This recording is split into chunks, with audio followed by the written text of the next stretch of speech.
Draw lines. Let's just do a quick review of this very special function.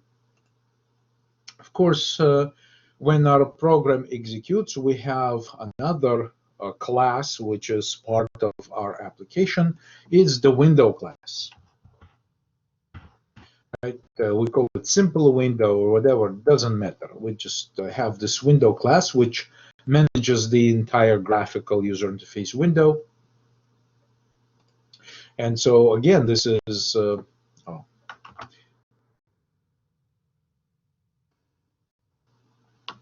window.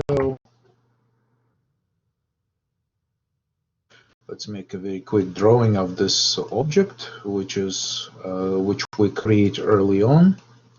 Right, so we have a window object also in memory at runtime.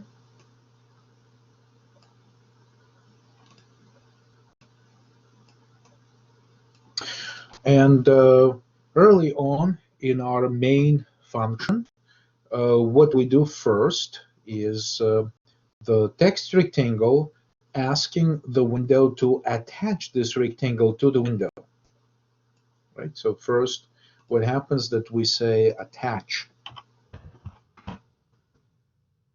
And then when it's time to do the drawing and the window receives a call from graphical user interface environment that it's time to be shown, what it does, it iterates through the list of all of the gadgets that were attached and makes a call over here, calls back right here and says draw lines.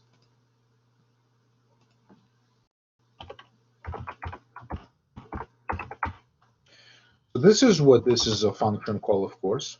So we need to implement draw lines inside the text rectangle to then say, okay, so what we're going to do to display the information. So we have the rectangle class that needs to be shown, and we have the text that needs to be shown. And this is what our implementation of draw lines is going to do.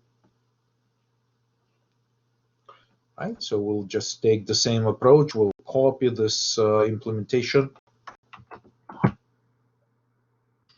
into our implementation file. Of course, the implementation, the declaration of text rectangle already, of course, includes this function, but here's the implementation.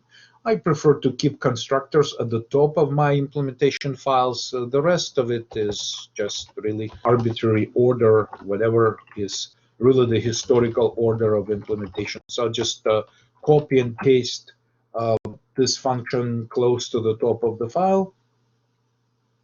And once again, the step that I need is to qualify the name of the function by the name of the structure to which it belongs, which is the text rectangle. Again, we have a reference to the rectangle class. I think we must prefix it by graph_lib to fully qualify it, because there is some sort of name collision with Windows GDI interface, which is fine. We have our namespace and we're safe to do everything. But let's talk about this draw lines implementation. So first of all, we have already configured this rectangle. Okay, so I'll just try to make it visible as much as I can. In fact, perhaps I can move it a little bit like this. So we say that the rectangle is fully configured. Essentially, it's configured with its background color, and it has its width and height. So all we do is just say rectangle draw lines. So we delegate draw lines call to the text rectangle first to the rectangle and say you do your thing. And so the rectangle is supposed to make itself visible, right?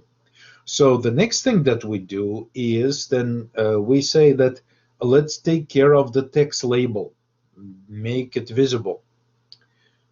So we say, first of all, if it's empty, okay, if there is no text, we say text if your label is empty, that's a standard string library, a member function empty indicates that there is no content, the string is empty. Then we actually draw the line, the diagonal line across the rectangle. Just to, I thought that most of the time when we implement this program, perhaps having empty rectangles isn't very helpful. And I just wanted to distinguish between hidden text and unexpectedly empty rectangles. So I decided to show empty rectangles with the diagonal line. So that's what this thing does. It calls FLTK library FL line function. It draws the line between the 2 points, which are the top left and bottom right corners of the rectangle. Just for the debugging purposes, I thought empty rectangles with empty text should become somewhat visible with this type of indication. And then what I do is we have draw lines directly inside the text, right? So the text gadget has its own draw lines and its own implementation of draw lines. As you can see, like basically we delegate this draw lines call to the rectangle, and then what we do is that we call the text box uh, draw lines as well. So basically inside the rectangle, we delegate work to both of these parts, first doing the rectangle, then doing the text.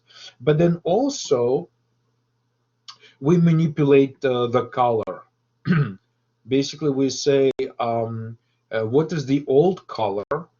Um, and then we set the drawing color to the color of the text, to the current color that text contains. And when draw line proceeds, the text will be drawn with the color which was presently configured. And then we restore the old color that was the GDI pen was using before text draw lines. So this is a typical way to manage colors when multiple gadgets want to draw themselves with different colors. Essentially, you preserve the old color and then you set the new color, you use the new color, and then you are done. You just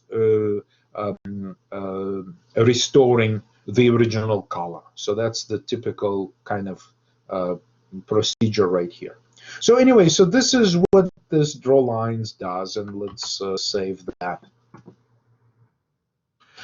All right, so this is hopefully this is now complete implementation of everything. So let's see what our instructions say right now that we can or should be able to compile and test the program and fix the problems if we have any of them. So we're really just preparing this text rectangle for the next phase where we want to complete this assignment. All right. So let's see. So this is our main, and let's just say, can we build it?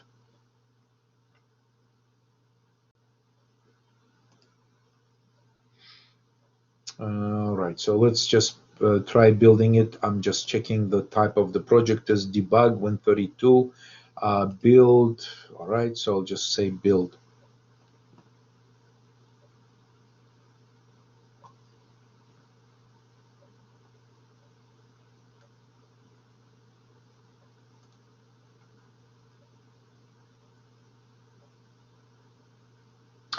So there were some syntax errors which we need to be able to address. Let's go, like we skip some warnings here, and I would prefer we could see some. So let's see. So we're compiling graph, we're compiling GUI window, main GUI warning error right here. The message, where is this?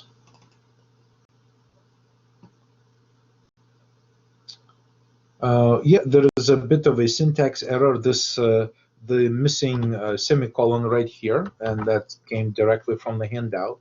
So yes, this needs to be accepted. So let's rebuild it after fixing it.